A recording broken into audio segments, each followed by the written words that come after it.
시청자 여러분 그리고 장병 여러분 안녕하십니까? 국방뉴스를 전해드립니다. 병무청이 3대에 걸쳐 나라를 지킨 병역 명문 가족들을 초청해 시상식을 개최했습니다. 병역 명문가 선양사업 12주년인 올해 466가문이 선정돼 명예로운 자리를 빛냈습니다. 송민아 기자입니다. 병무청이 22일 제12회 병역 명문가 시상식을 개최했습니다. 참다운 명문가를 찾기 어려운 요즘 3대에 걸쳐 국가를 위해 헌신하고 희생한 병역 명문가 가족 여러분들이야말로 국민 모두의 자랑이자 대한민국의 근간을 유지하는 진정한 명문가라고 하겠습니다. 지난 2004년부터 추진해 올해 12번째로 열린 이번 행사는 병역 이행 총 가족 수와 병 의무 복무자 수, 총 복무 기간 등 가족 병역 이행 내역을 심사해 466가문을 선정했습니다. 병역 명문가 선양 사업은 병역을 이행한 사람이 존경받고 우대받는 사회 분위기 조성을 위해서 추진하고 있는 사업입니다. 이날 시상식에서 영예의 대상인 대통령 표창에는 이문섭 씨 가문이, 금상인 국무총리 표창은 한상배 최영묵 씨 가문이 받는 등 모두 22가문이 표창을 받았습니다. 특히 대통령 표창 수상자 이문섭 씨 가문은 일대 고 이정식 씨 등 3대 가족 16명이 모두 511개월 동안 국방의 의무를 성실히 수행했습니다. 국방의 업무를 갖다가 신성한 업무를 갖다 수행했는데 이렇게 큰 상을 줘서 대단히 영광스럽고 기쁩니다. 그리고 우리 가족의 영광으로 생각합니다. 병무청은 앞으로도 매년 병역 명문가 시상식을 개최해 성실한 병역 이행이 본인과 가족에게는 자랑이 되고 타인에겐 본보기가 되는 문화를 정착시켜 나갈 계획입니다. 국방뉴스 송민아입니다. 국방부가 22일 백승주 차관 주관으로 세계 시민 동아리 소속 초등학생 30여 명을 초청해 대화의 시간을 가졌습니다. 이 자리에서는 미래 세대의 화두인 통일과 안보에 대한 유익한 이야기가 오갔습니다. 심혜슬 아사입니다. 국방부를 방문한 세계시민 동아리는 방일초등학교와 불강초등학교 학생들의 동아리입니다. 이는 앞으로 다문화 사회 속에서 살아가야 할 어린이들이 세계시민으로서 갖춰야 할 다양한 역량을 키워나가는 것을 목적으로 올해 창설됐습니다. 이날 행사에서 학생들은 미래 세대의 화두인 통일과 안보 등 다양한 주제들에 대해 질문했고, 백승주 차관은 초등학생의 눈높이에 맞춰 재미있는 비유와 유머를 섞어가며 질문에 답했습니다. 1950년에 북한과 한국이 전쟁을 하고 전쟁을 중지시키면서 전쟁하던 보지역 전쟁을 중지시킨 선에서 각자가 휴전협정에 따라 2km씩 물러서서 그 안에는 서로 군사적 무기를 또 무장을 하지 않도록 이렇게 하는 선이 이제 비무장지대인데 지금 이렇게 남북이 나눠졌을 때 그게 필요하겠죠. 평화를 지키기 위해서. 또한 전통 국악기인 생황 연주를 감상할 수 있는 시간도 마련해 학생들에게 우리 전통 문화의 우수성도 알렸습니다. DMZ에 더 잘 알게 됐고 북한에 대해서도 잘 알고 그 차관님 얼굴을 보니까 기분이 좋았어요. 국방부는 앞으로도 자라나는 청소년들이 안보의 중요성을 느낄 수 있도록 다채로운 프로그램을 진행할 예정입니다. 국방뉴스 심예슬입니다. 국방부가 주최하고 육군학생군사학교에서 주관한 2015년 국방동원정보체계 사용자 경연대회가 지난 21일 육해공군 해병대 현역 실무자와 예비군 지휘관을 대상으로 열렸습니다.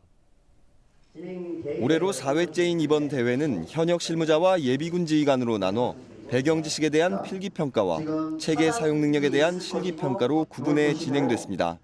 사용자 중심의 동원 정보체계 저변 확대와 사용 활성화를 위해 마련된 이번 대회에는 육해공군 해병대 현역 실무자와 예비군 지휘관 등 110여 명이 참가했습니다. 각급 지휘관 및 동원 업무 담당자들의 어떤 관심에 제고하고 기타 여러 가지 사용자들의 이용 활성화를 위해서 이번에 개최하게 되었습니다. 이번을 계기로 해가지고 더욱더 동원 업무 관계관들이 국방 동원 정보 체계의 사용을 더욱더 활성화시키고 또 기능을 개선시켜서 더욱더 업무의 효율성을 기할 것으로 기대하고 있습니다. 이날 대회에서는 예비군 지휘관 부문의 육군 1군단 서현두 사무관이, 현역 실무자 부분에는 육군 6군단 정진택 중사와 공군 19비 이연하 소위가 국방부 장관상을 수상했으며 모두 11명이 경연대회 우수자로 선정됐습니다. 서울지방보훈청이 국민과 소통하고 젊은 세대에게 친근하게 다가갈 수 있는 보훈 정책을 알리기 위해 5인조 힙합그룹 빅플로를 홍보대사로 위촉했습니다. 서울지방보훈청은 21일 용산구청 호국홀에서 안중현 서울지방보훈청장 주관으로 힙합그룹 빅플로, 보훈정책 관계자 등이 참석한 가운데 호국보훈 홍보대사 위촉식을 가졌습니다. 홍보대사로 위촉된 힙합그룹 빅플로는 2014년 6월 데뷔했으며 각종 드라마와 가요 프로그램 등에 출연해 인기를 얻고 있습니다. 특히 멤버 5명 중 3명이 국가유공자의 후손인 보훈가족이어서 호국보훈 홍보대사로서의 의미를 더했습니다. 홍보대사 빅플로는 광복 70년, 분단 70년을 맞아 6월 1일부터 7월 24일까지 진행되는 나라사랑 만화 애니메이션 공모전 홍보대사로 첫 활동을 시작하며 서울지방보훈청의 각종 홍보 포스터의 모델과 기념식 등에 참석할 예정입니다. 국방홍보원이 창설 65주년을 기념하는 국방홍보 65년사를 발간했습니다. 국방홍보 65년사는 국방TV와 라디오, 국방일보 등 군 홍보 역사를 집대성해 국군 역사의 기록으로 보존하는 한편 국방 전문 종합 미디어로서의 새로운 도약을 위한 발판으로 삼고자 편찬됐습니다. 군 홍보의 시작을 6.25 전쟁 발발 직후인 1950년 7월 4일 발족한 국방부 촬영대로 규정했으며 TV와 라디오, 신문이 각기 독자적으로 보존하던 역사 기록을 하나로 통합했습니다. 국방홍보 24시, 국방부 촬영대 발족 등 본문 12장과 화보, 부록 등 770여 쪽으로 구성됐으며 단행본 5건과 CD 600개로 제작됐습니다. CD는 국방부와 합참, 각 군 본부를 비롯해 육군 사단급 이상 부대에 배포돼 역사 자료로 활용될 예정입니다. 22일 열린 발간 기념행사에서 권희섭 국방홍보원장은 국방홍보 65년사 발간은 국방홍보원의 과거를 보는 거울이자 미래를 여는 나침반의 역할을 하게 될 뜻깊은 일이라며 매체 발전을 위해 더욱 노력하자고 당부했습니다. 국방뉴스 특별기획 훈련병의 품격 나는 8강모 사나이. 드디어 정식으로 해병 1197기 1050명이 입소식을 가졌습니다. 앞으로 최고의 해병이 되기 위한 5주 동안의 훈련 모습도 생생하게 전해드릴 건데요. 네, 정식 훈련을 앞둔 우리 훈련병들의 마음가짐은 어떨지 궁금합니다. 걱정과 기대로 가득 찬 입소식 현장 함께 보시죠.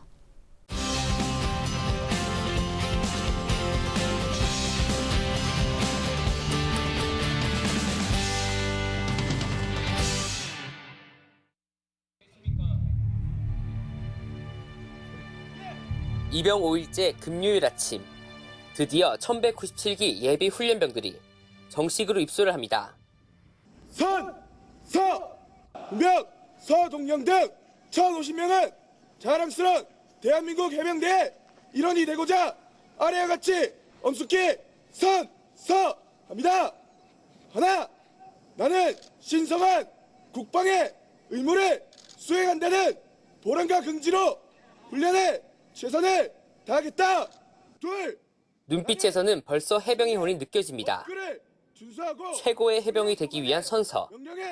우렁찬 목소리만큼 패기 있고 강인한 자세로 훈련을 소화해낼 것 같습니다. 훈련 소대장들의 선서도 이어집니다. 나는 훈련병들이 해병대원으로서 강인한 체력과 정신력을 갖추도록 신명을 다바쳐 교육한다. 앞으로 5주 동안 1197기 훈련병의 모든 교육과 생활을 함께할 훈련 소대장들 역시 믿음직스럽습니다. 자신감과 도전 정신을 가지고 적극적인 자세로 교육 훈련에 매진하다 보면 자율과 존중의 분위기 속에서 해병대 특유의 강인한 투지가 가슴속에 자리 잡게 될 것이라 확신합니다. 이제 정식 입소한 훈련병들. 본격적인 훈련을 앞두고 각오가 남다릅니다. 들어올 때부터 해병대 정신을 받들고 싶었고 그 해병대 정신을 배워감에 있어서 정말 좋다고 생각했습니다. 그리고 앞으로 남은 기간 동안 정말 열심히 동기들과 더욱더 친해져가면서 열심히 복무를 다하도록 하겠습니다. 훈련병들을 엄정한 군기와 체력, 기초자질을 구비하여 해병대원으로서 최고도의 품행, 도덕성 및 전투 능력을 갖추도록 지도하겠습니다.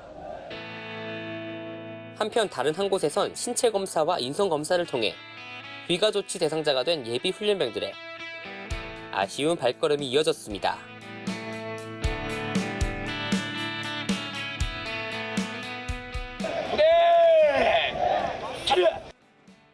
무릎 앉아. 이 자세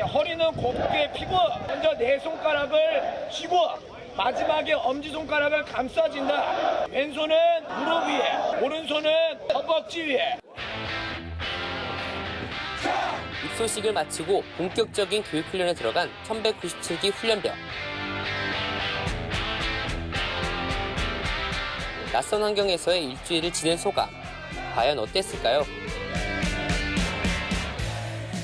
1일차, 2일차 정도까지는 자기 전에 항상 밥 먹기 전에 해병대에서 항상 아버지, 어머니 사랑합니다를 항상 외쳤는데 그렇게 말할 때마다 항상 눈물이 나올 뻔하고 한 3일까지는 제가 입대하기보다는 그냥 약간 캠프 느낌으로 받았습니다. 근데 이제 또 입소식을 하고 피복도 받고 머리 밀고 하다 보니까 아 이게 진짜 내가 군대 입대를 했구나 하면서 제가 일단 밖에서는 공부를 좀 오래 하다 온 편이라서 정신교육을 많이 받아야 되겠다는 생각을 많이 하고 들어온 게 해병대입니다.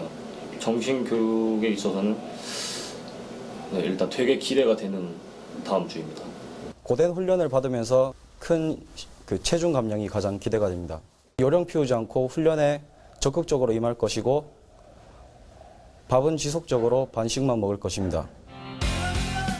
체중 감량을 목표로 내세운 손준납 훈련병.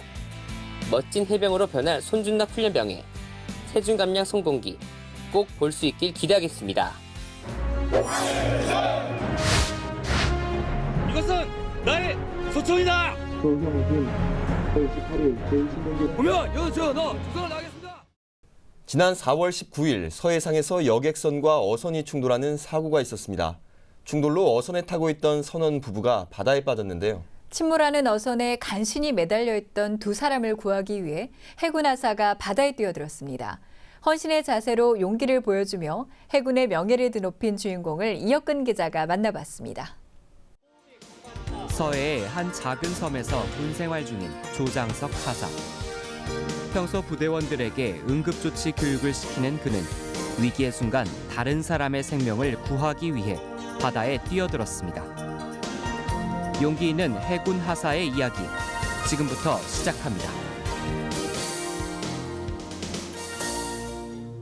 천안함 침몰과 연평도 포격 사건을 보며 군 입대를 다짐했다는 열혈 남아. 청해부대의 아덴만 여명 작전을 접하고는 해군에 입대하기로 마음을 굳혔다고 합니다. 2011년도에 제가 그때 당시 이제 해군에 아덴만 여명 작전을 있었습니다. 그걸 제가 이제 대학을 다니면서 직접 실제로 생중계를 통해서 봤는데 정말 제 마음속에 있던 해군에 대한 동경 그리고 제가 해군에 속속되었다는 자부심 그것을 느끼면서 정말 제 가슴 한가운데 뜨거운 것이 꿈틀거리고 있었다는 걸 느끼고 있었습니다. 그래서 2012년 4월 제가 드디어 고대하고 고대하던 해군에 입대를 하게 됐습니다. 하지만 조 하사는 입대 후 이작도라는 작은 섬에 배치받으면서 섬 생활에 적응하지 못하기도 했습니다. 그때 조 하사의 어깨를 두드려준 사람이 있었습니다. 섬에 생활을 하다 보니 개인적으로 많은 고민들을 하게 됐습니다. 제 미래에 대한 방향 그리고 이렇게 계속 군 복무를 해야 되겠다는 이런 스트레스라고 말할 수 있습니다. 근데 그 부분을 사실 해소를 하지 못하고 계속 고민을 하던 차 저희 새로운 기지대장님이 오셨습니다. 그분이 이 기지대에 부임을 하게 되면서 많은 상담을 했었습니다. 제가 가야 할 방향성 아니면은 해군으로서의 자부심 앓고 있고 그리고 많은 생각을 하게 됐던 부분들을 우리 기지대장님 김용국 주임을 통해서 많은 해소 방안을 얻게 됐습니다. 제 대원들이 부상이나 아니면은 가벼운 상처를 입게 된다면은 제가 이제 의무실에 데려가서 간단한 응급처치라든지 아니면은 본인이 할 수 있는 치료 방법들을 제안을 해주기도 합니다. 그리고 우리 대원들의 생존성 증진을 위해서 제가 응급처치 교육이라든지 아니면은 만일의 사태에 대비를 하기 위한 심폐소생술 교육 그리고 우리 대원들의 위생과 관련을 해서 직접적인 지도 이런 것들을 행하고 있습니다. 그리고 제가 이작도에서 의무라는 일만 맡을 수가 없기 때문에 같이 행정도 맡고 있습니다. 이 행정 업무를 이제 기지 사무실에서 같이 겸임을 하며 우리 대원들에 대한 이제 휴가라든지 아니면은 이 섬에 근무하면서 발생하는 행정 업무들 그리고 수당 이런 전반적인 행정 업무를 제가 맡고 있습니다. 조정석에서는 평상시에 대원들이 위급사항에 처해 있거나 아픔이 있을 때 언제든지 즉각 출동하는 대원이며 특히 그 마을 사람들이 위급사항에 처해 있을 때 낮과 밤을 구분 없이 정말 열정적으로 지원해주는 훌륭한 부사관입니다. 그렇게 조금씩 해군의 일원으로 자리를 잡게 된 조하사. 섬의 특성상 출장을 가면 배편을 이용하게 되는데 이때 바다 위에서 충돌 사고를 겪게 됩니다.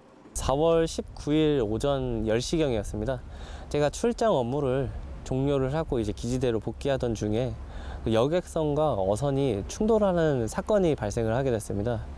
제가 현장으로 달려나가 봤더니 어선과 여객선이 충돌을 해서 이미 침몰하는 상황이었습니다. 남자가 이제 여자를 왼손으로 안고 오른손으로 침몰하는 선체를 부여잡고 버티는 상황이었기에 도저히 구명환을 잡을 수가 없는 상황이었습니다. 그걸 확인한 즉시 저는 바다에 뛰어들었고 그 두 분을 모두 구조를 해서 구명정으로 올려서 확인을 했으나 그 여성분이 의식이 없고 호흡 맥박이 모두 없었기에 저는 그 즉시 심폐소생술을 실시를 했습니다. 조하사는 인명을 구조한 공로를 인정받아 국민안전처 장관 표창을 받았습니다. 하지만 자신이 구조한 사람 중 안타깝게도 한 사람은 결국 숨져 많은 고민을 했다고 합니다. 표창을 저희 인천해역 방어 사령관님이 직접 전도 수여를 해주셨습니다. 그 부분에 대해서는 정말 감사하고 정말 영광이라고 생각을 하고 있습니다. 그러나 사실 저는 구조를 한 인원의 여성분이 돌아가셨기 때문에 이 부분에 대해서 사실 많은 죄책감과 그리고 제가 정말 이 상을 받아도 되는 건지 잘 몰랐었습니다. 그러나 사령관님이 많은 위로와 격려를 해주셔서 그나마 죄책감을 덜을 수가 있었습니다.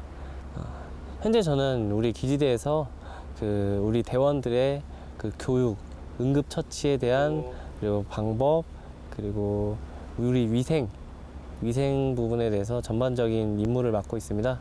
그래서 이 부분에 대해서 제가 조금 더 발전을 하기 위해서 위생사라는 자격증에 대해서 공부를 하고 있습니다. 꼭 취득을 해서 우리 기지대원들의 전반적인 위생이라든가 건강을 증진시키기 위해 노력 중에 있습니다. 위기의 순간 국민의 생명을 구하기 위해 차가운 바닷물에 뛰어든 조장석 하사. 그의 용기 있는 행동은 해군의 명예를 드높이기에 충분합니다. 국방뉴스 이혁근입니다.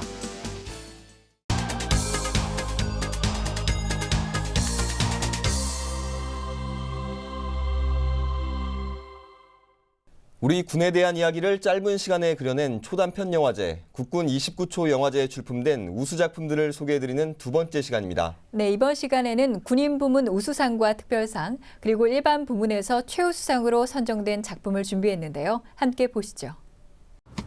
기사님? 아, 네. 갑자기 아들 생각이 나서. 아, 서울역이요.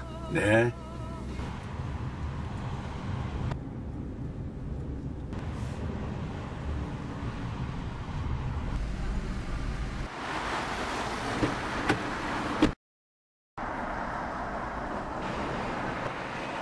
아들아, 넌 거기서 잘 지내고 있겠지?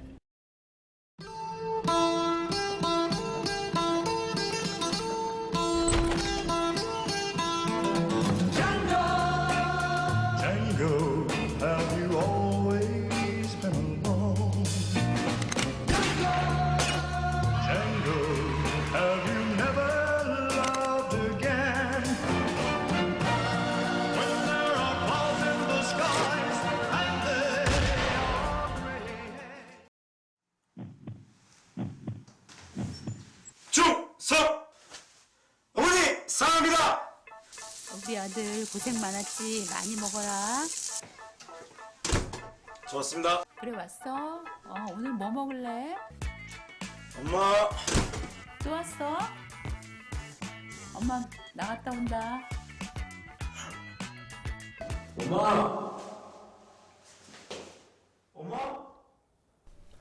앞서 병무청의 올해 병역 명문가 시상식 소식 전해드렸습니다. 네, 대통령 표창을 수여받은 이문섭 씨 가문의 경우 3대에 걸쳐 16명이 무려 511개월을 현역으로 복무했는데요.